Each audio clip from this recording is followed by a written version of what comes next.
Welcome everybody to the drivers' press conference ahead of the FIA Formula 1 Chinese Grand Prix. The usual two sessions coming your way, and as you can see we have Fernando Alonso in the middle, and then we have Gabriel Bortoleto on the left and Oliver Bearman on the right. Very warm welcome to you all.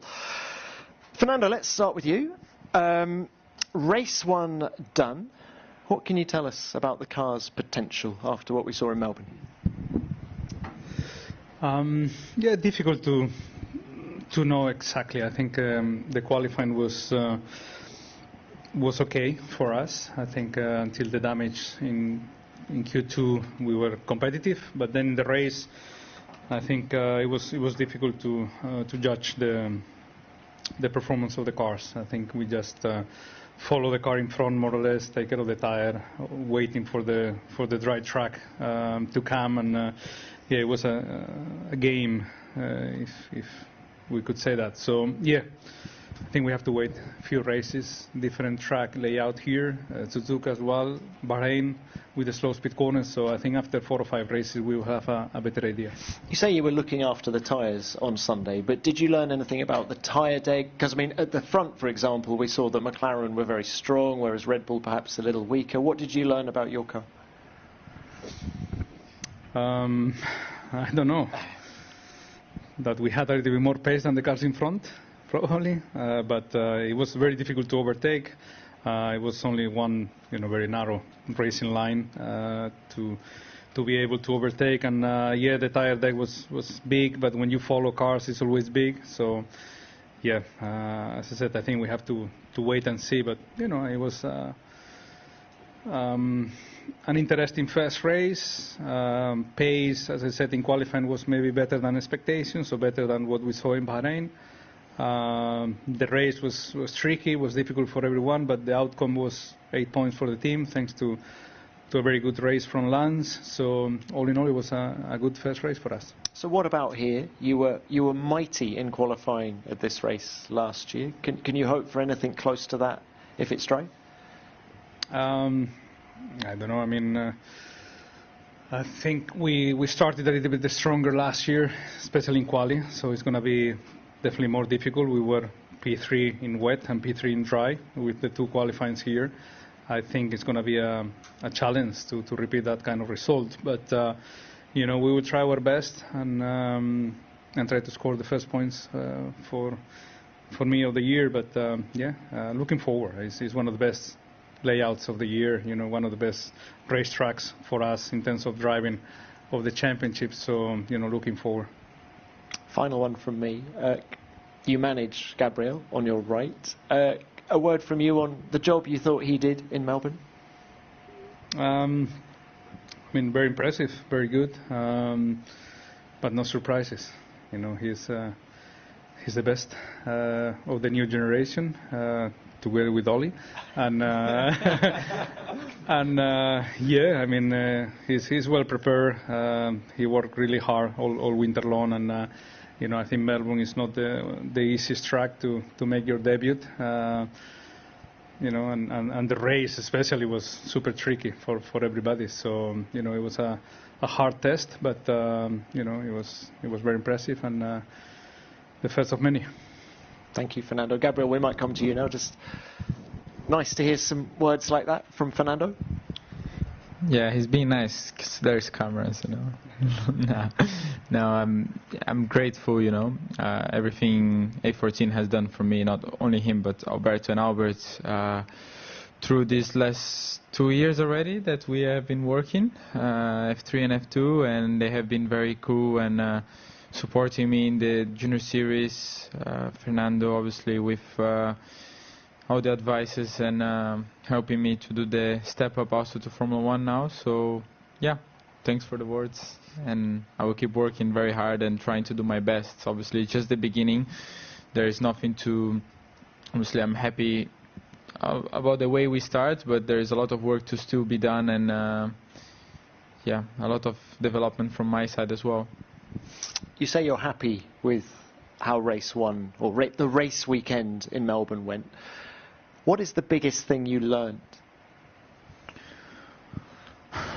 I mean, through the whole weekend, I think was very solid. You know, quali was good. FPs were very solid as well. I improved a lot through the sessions.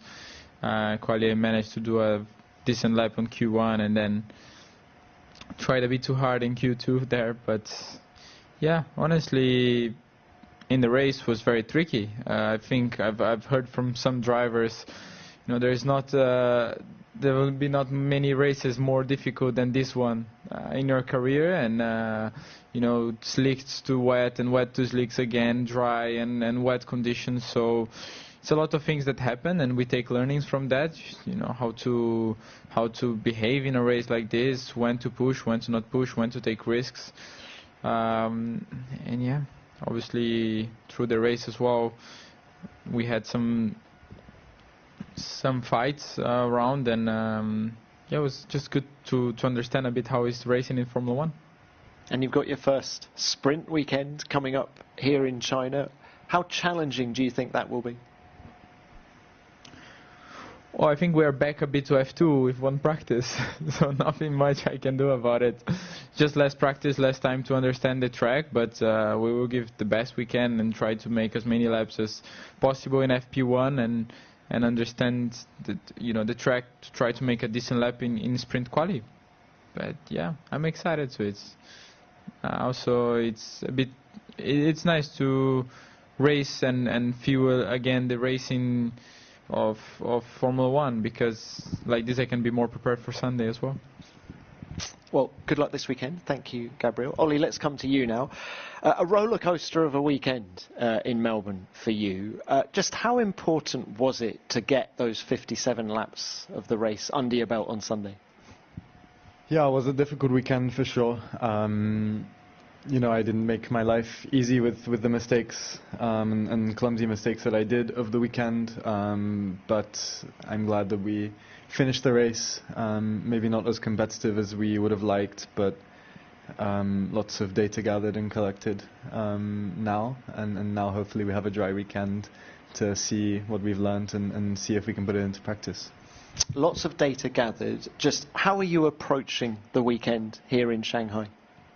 Yeah, I mean, it's a sprint weekend, new track for me, so it will be an interesting one for sure. The track looks awesome from the simulator and from the onboards that I've seen, so I'm really excited to drive here. And it will just be important to get up to speed quickly and already be there for the sprint qualifying. And Ollie, what about the pace of the car? What can you tell us after testing and race one? Yeah, I think race one was a bit of a surprise for all of us within the team, about how much about how uncompetitive we were. We have a few kind of pointers now as to why that was, particularly in the race. We were a bit out of the window of performance, so we have a few ideas now heading into Shanghai. Unfortunately, not enough free practice sessions. It's not the time for us to have a sprint weekend, but we'll see what we can do, and I'm sure it will be a much better one. All right, best of luck with that. Ollie, thank you very much. Right, let's open this to the floor. We'll come to the broadcasters first of all.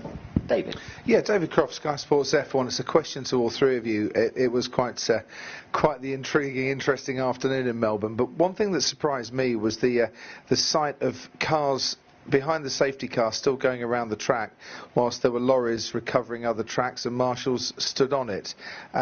Do you, all three of you, feel that a red flag might have been a better option rather than seeing lorries on the track when cars are moving, especially on a day when people were spinning off on the white lines because conditions were so tricky? Fernando, can we come to you first? I don't know. I don't know the exact details, so difficult to comment. But I think Melbourne is not an easy track to recover cars. So at one point, yeah, they need to go into the track, and yeah, I think we have now a different system than what we had in the past. That in the yellow flag zone, even behind the safety car, you have to respect even a slower lap time. So I think, yeah, at one point you need to take that car out from the track. So if you respect that time, should not be too fast in that zone. So yeah, I know, sense of the question, but I don't think that it was, nothing crazy. I think it was under control. Thank you, Gabriel. Same, to be honest. I agree. The double yellow area, that you need to follow the delta, you go very, very slow there. And if the stewards decided like this, for sure they're keeping an eye on that after what happened in the past already. So they wouldn't try to make a mistake like this again. Yeah, I agree with everything they said. At the speeds we were going, it was okay. But yeah, I understand the sense of the question. All right, thank you. Yep, next. Gabriel, after you have, of course, learned a lot for this race, and also there are technical issues that you should have, investigate, or people had any answer for you from your team on matters of brake. Did you have any brake problems at the end? What was it? And the suspension. Did you touch anything for the suspension to brake? Did you understand what happened there? And now are you feeling good and secure that it's not going to happen again? Well, from the brake problems, I stand to what I said during the whole race. Whoever was in my radio in watching the race, I was complaining from the brake since lap 1. I had a problem, was clear, I'm not going to go into detail what was the problem, but we had a problem. Suspension, that's a question that I think we also struggle inside the team to understand exactly what happened there. What is clear for us is that there was a contact, I think, with Nico, racing incident completely, was a very small contact in T3. We were side by side. He had a small snap and touched my rear tire. I didn't even feel at the moment, but then rewatching the race we saw that. So maybe that's one of the options, but there is nothing clear for us, and we don't have a clear answer for that. But they are studying this, analyzing back in the factory to try to understand the real reason why it broke, and if there was actually an influence in my spin as well, the corner before, or if it was purely myself getting the curb. Thanks, Gabriel. Okay, yep, at the front, next one. Alessa Naujoks, RTL Germany. I've got a question to Ollie. Hi, Ollie. As you have already mentioned, you had a difficult start into the weekend in Melbourne, but how difficult was it for you to get all those scenes out of your head, to stay focused, to stay positive for the race? Yeah, of course, not enough laps for me heading into the weekend, heading into the race, should I say. And yeah, disappointing that the weekend turned out that way. I was quite glad to have the rain on race day. Kind of leveled the playing field a little, because I hadn't done any dry laps. And then the mindset was completely shifted, and it was really just about surviving on Sunday. We had so many DNFs that day, super difficult conditions, going through the track drying with all the wide lines that we have on that track. It's a bit of a minefield out there. So yeah, it was just really about surviving, and quite a different mindset to the rest of the weekend. Thank you, Ollie. Any more from the broadcast? Yep, David, back to you. It's a question to Fernando. I make it 7 drivers on the grid that weren't born when you made your Formula 1 debut, and you're racing against them. So how do you feel, old or grateful? Both, probably, yeah. I don't know. I mean, it's a privilege to keep racing, and doing what I love to do, which is racing cars. And I've been lucky enough to race and to experience many different eras of the sport. And I still here, and I still feel competitive and motivated and fresh to travel around the world and race these cars. And and most important, I think, feeling competitive. If one day I feel that I'm not fast, or I feel that I'm struggling on the pace, or or anything, I will be the first one that I'm not enjoying. I'm ultra competitive person. So for me the most important thing is that I made my debut in 2001. I raced the first ever Chinese Grand Prix, 2004 here, and in 2025 I'm here, and I'm as fast as 2004. So it's what I feel. or faster now, because maybe there are different tools now and different possibilities for us, for drivers, to improve ourselves and to tweak some of the weaknesses that we could have along our careers. So yeah, as I said, I feel privileged to be here. Thank you, Fernando. Any more from the broadcasters? Yep. Just one more to Gabriel. Now, for the good stuff, Gabriel, what are your expectations on this track? What do you think you could enjoy on this track? The amazing 5-6 seconds T1, I think, the long one.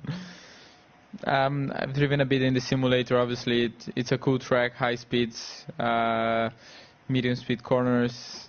It's a bit of a mix. They resurfaced the track as well, so let's see, hopefully a bit better towards the bumps that we saw that maybe was a bit of an issue last year for the drivers. And yeah, I'm excited to drive here, and looks a very nice ambient atmosphere and a nice